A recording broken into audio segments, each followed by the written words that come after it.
Muito prazer, meu nome é Lucas. Eu vou contar um pouquinho da minha história nesse episódio piloto. E claro, converge um pouco com a história da Ecomilhas, tá? Nesse episódio piloto, a gente basicamente quer mostrar para vocês um pouco por trás das cortinas da operação da empresa, mas de novo em deslocamento, né?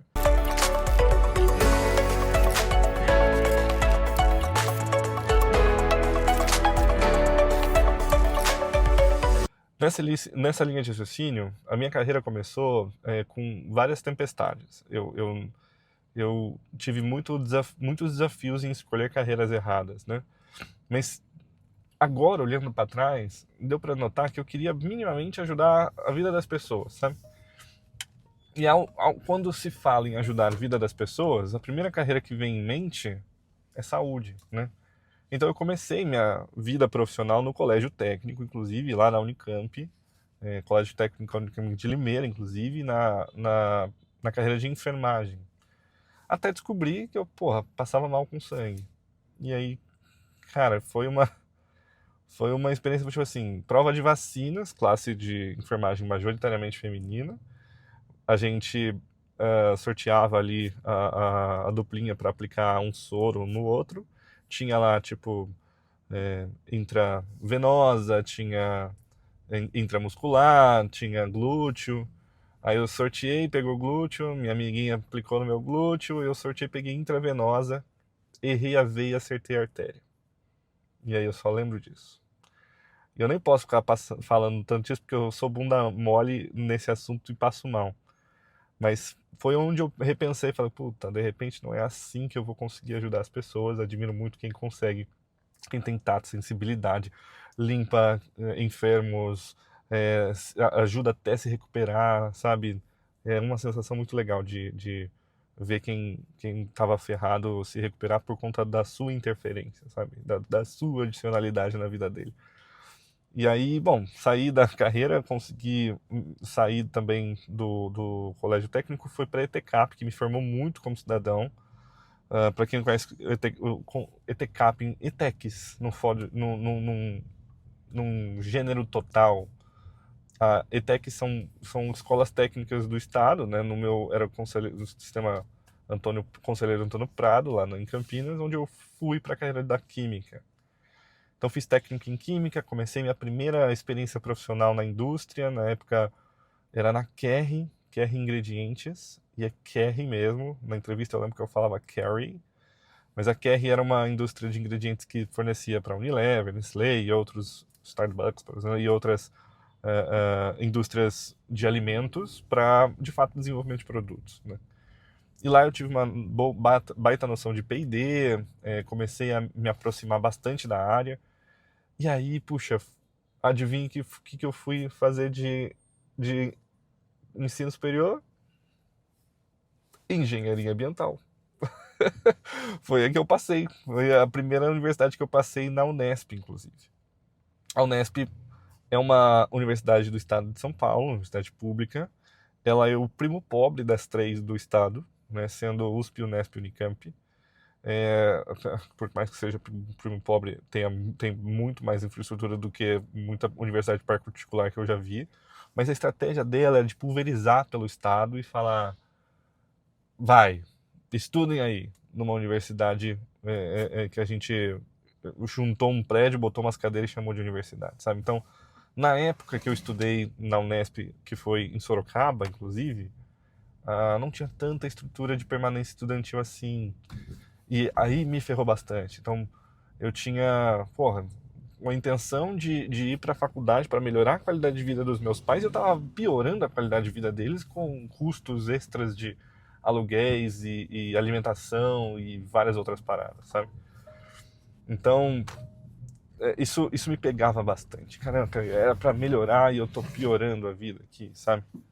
Então, isso foi um transtorno, pelo menos para mim, na época. E aí, graças a Deus, consegui também transferência meio que passar no vestibular de novo. Aí, agora sim, na Universidade de São Paulo, na Faculdade de Zootecnia e Engenharia de Alimentos.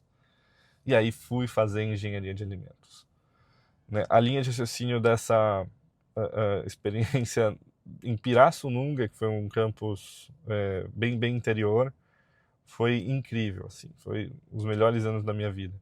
Cheguei a ter muito mais noção de mundo do que provavelmente se eu tivesse estudando na Unicamp, que é do lado de casa, né? E por mais que, inclusive, meus pais nunca conhecessem a USP. Somos de Campinas, a referência de Campinas é a Unicamp.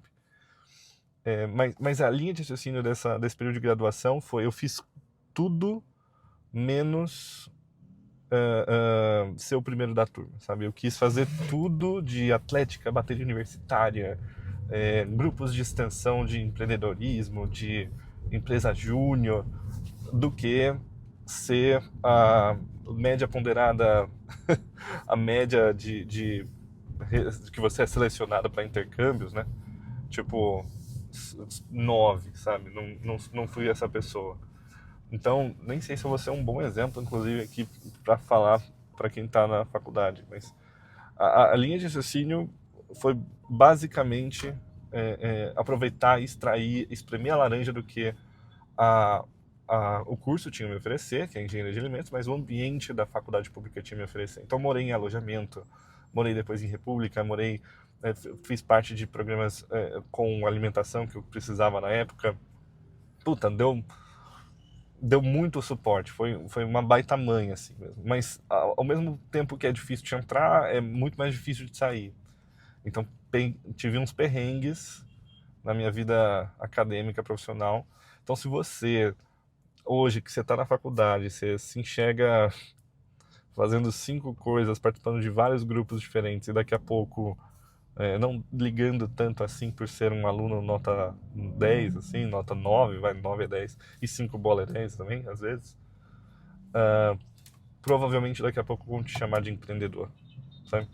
Provavelmente você está sentindo uma ansiedade de fear of missing out, que é, puta, eu tenho um medo de perder oportunidades que passaram, um FOMO muito grande, né, que é esse fear of missing out. E faz parte, querendo ou não faz parte. Hoje, olhando para trás, faz muito sentido, assim, nossa, parece que eu tenho 60 anos de vida, não tenho quase nenhuma experiência perto dos empreendedores que eu admiro. Mas eu queria ajudar pessoas, e eu estou ajudando pessoas na Ecomilha, sabe? Seja empregando alguém, seja, sei lá, recompensando um deslocamento de um entregador de delivery, seja recompensando um deslocamento de alguém da periferia que pega um ônibus lotado todo dia para ir voltar para o trabalho, sabe? Então entra uma questão de ainda do propósito do Lucas, mas que no final do dia eu preciso encaixar no mundo capitalista, sabe?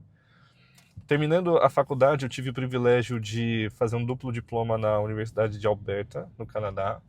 E aí, porra, Lucas, como que você conseguiu a Universidade de Alberta perto das suas reprovações? Porque quem está inserido nesse meio sabe que se você tem 2 reprovações, sei lá, você já não consegue nenhuma internacionalização, nenhum intercâmbio, nem nada.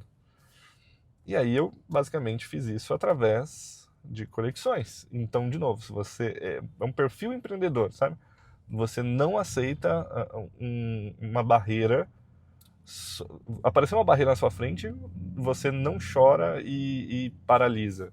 Você simplesmente contorna ela, sabe? E aí foi uma das coisas que a faculdade me ensinou muito. Como tomar no cu. Como se fuder na vida, você vai aprender aqui. Aprendi bastante, não todas as coisas que eu gostaria de ter aprendido, no caso socialmente falando e tecnicamente falando. Mas aí comecei minha vida profissional. A Ecomilhas, inclusive, foi um TCC da Universidade de Alberta, onde eu desenvolvi um projeto de justiça climática e inovação social sobre como incentivamos e descarbonizamos um centro urbano.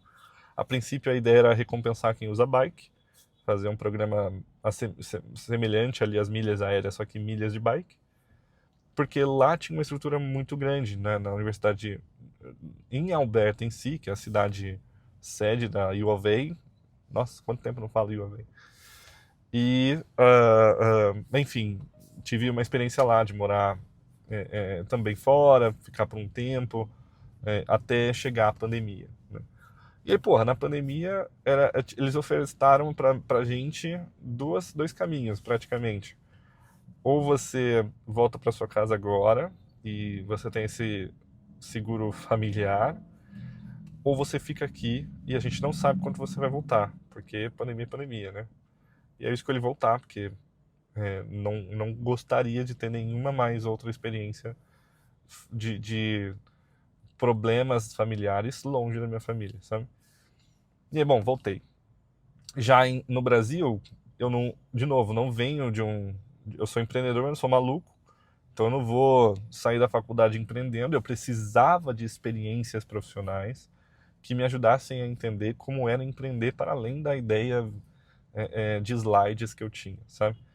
E aí fui montando a minha experiência profissional em algumas organizações. Fui alcançando essa maturidade júnior, pleno, sênior em algumas organizações. Comecei pela RAP, que era uma startup na época Series F, estavam numa briga enorme contra o iFood de market share, né? Fiquei no time de Data and Insights, que era um time de dados. Nossa, foi muito legal para entender a premissa de muitos dados de um modelo que você usa para convencer pessoas, porque tem ainda, na época não, mas ainda hoje ainda tem muito achismo sobre gurus dentro da empresa que fizeram uma coisa boa e aí a gente acha que todas as coisas que ele falar vai ser boa, sabe? Os dados vinham com tudo para refutar qualquer coisa. Da RAP fui para Ace, que era que ainda existe hoje, Pedro Weingart. Trabalhei lá como UX, e aí fui desenhando o meu perfil em UX com projetos de inovação, né? Então tinha ali alocado no Ace Cortex, que eu ficava alocado em algumas empresas para desenhar os projetos de inovação através dessas empresas, mas trabalhando pela Ace. E aí recebi um convite para ir para a Globo. Na Globo, foi minha maior experiência profissional. E aí foi onde eu notei a versatilidade da carreira de engenheiro de alimentos, saca? O engenheiro de alimentos, assim como... Assim, imagina, ninguém, engenheiro de alimentos, pensa em ser UX UI ou ser empreendedor. Às vezes é empreendedor, talvez. Mas pensa em ser UX UI profissionalmente. E a gente foi, assim, condicionado na engenharia a pensar em produtos e processos. Produtos e processos. Engenharia mecânica, aeronáutica, produção, produtos e processos. E a engenharia de alimentos tem um produto muito específico que entra dentro das pessoas. Porra, não é qualquer produto que começou a entrar dentro das pessoas. São poucos os que têm essa responsabilidade. Porque, porra, imagina que você entra e faz mal a essa pessoa, sabe? Muitos alimentos, inclusive, fazem esse tipo de interação. E tem uma responsabilidade ética que poucos engenheiros de alimentos têm. Mas vivemos num mundo capitalista, onde oferta e demanda na demanda, ou melhor, demanda manda na oferta, e precisamos, né, pagar algumas contas. Mas a linha de raciocínio do engenheiro de alimentos, cara, essa carreira nasceu na guerra, tá ligado? Como que você vai alimentar soldado? Como que você vai alimentar um astronauta numa missão espacial? Tem que ser o alimento mais seguro e que tenha uma interação mais fácil possível com o usuário. Então, se der algum piriri, você mata o maluco. Tipo, matou de caganeira no espaço. Entendeu? Não tem quem acorde. Então, é muito sensível, sabe? Ao mesmo tempo que tem seus prós e seus contras, porque o mundo inteiro é assim, todo mundo é vilão e herói na história de alguém. A engenharia de alimentos foi vilã e heroína na história de alguém, sabe? Praticamente ajudou a resolver boa parte do problema de fome no mundo. Ajudou a assim, melhorar a qualidade de vida. Olha só, polêmico até o que eu vou falar. Mas produtos alimentícios industrializados ajudaram a melhorar a qualidade de vida e aumentar a vida do ser humano em boa parte do globo, em boa parte do planeta. Só que o problema agora atual é distribuição e desperdício, né? Porra, a gente faz... porque a gente alimenta 3 vezes o planeta. Por que ainda tem gente passando fome? Porque a gente ainda desperdiça, sabe? Nossa, esses são assuntos bem tensos que, como engenheiro de alimentos, eu posso comentar depois num bar com vocês, com uma cerveja, e discutindo sobre o tema. Mas essa interação com produtos fez me aproximar, né, de experiência do usuário. E aí eu foquei minha carreira nas experiências de usuários digitais, né? No caso, em cima de interfaces digitais, em cima de produtos digitais, apps, softwares e tudo mais. Porque, novamente, eu tinha já uma ideia engavetada dentro de mim que era Ecomilhas. Em todas essas experiências, até na Globo, fui muito tocando a Ecomilhas part-time, sabe? Porque, novamente, era um mosquitinho que me picou e que me deixou um pique Homem-Aranha. Mas era novamente uma experiência que eu queria ter, né? Que eu queria ter uma parada minha, assim, porra, foi o Lucas que desenhou e inventou essa parada, que doido, ele conseguiu distribuir, escalar, sabe? E eu tô tentando aprender desde então. Mas a linha de raciocínio de todas as experiências que eu passei trazem uma impressão digital do trabalho que a Ecomilhas tem hoje, sabe? Então, aí entro de vez na Ecomilhas em 22, mais ou menos, no meio de 22, formalizada uma proposta de investimento à la Shark Tank. Então, se você pesquisar a Ecomilhas no Google, você vai ver meu vídeo lá, inclusive eu falando para João Apolinário, Caetano Maia, Semenzato, Carol Pfeiffer, Farani, um pitch sobre a Ecomilhas. Na época eu tinha 400 usuários e um slide, sabe? Mas esse era o sonho, inclusive é ótimo você acompanhar o episódio, porque vai ter um episódio só sobre Shark Tank, sobre o tema. Mas essa foi um pouco da minha experiência que me moldou até então, né? Aí na Ecomilhas já tem coisas que aconteceram, que aí eu vou deixar para contar nos episódios em si. Mas esse é o Lucas, esse é o episódio piloto de como como eu vim, da onde eu vim, quais foram os meus anseios, os meus perrengues principalmente carreira, né, que eu comentei agora um pouco, e onde estou, o checkpoint de onde estou agora, beleza? E de um modo geral, eu quero convidar você aqui para se deslocar sem poluir. Estou fazendo isso num episódio piloto num carro elétrico. A linha de raciocínio dos convites desses 2 programas vão ser convidar investidores, clientes, usuários a compartilhar suas histórias profissionais, pessoais e de descarbonização enquanto a gente se desloca sem poluir. Em cada episódio vocês vão ver quantas ecomilhas a gente vai ganhar, né? Muito por conta desse nosso branding de percurso. Mas a grande iniciativa aqui é para compartilhar um pouco da nossa história num tal de Building Public, né? Que é basicamente ter uma iniciativa de compartilhar para vocês o por trás das cortinas, de como que está acontecendo e para quem está acontecendo todo o conto de fadas de se empreender no Brasil e de se criar uma startup de tecnologia, especialmente uma Climate Tech. Alinhado a esse programa, eu quero muito compartilhar com vocês, então, em 2 vertentes. O primeiro vai ser entrevistas, basicamente, que a gente vai fazer. E a segunda vai ser um monólogo meu mesmo, e aí especificamente em inglês.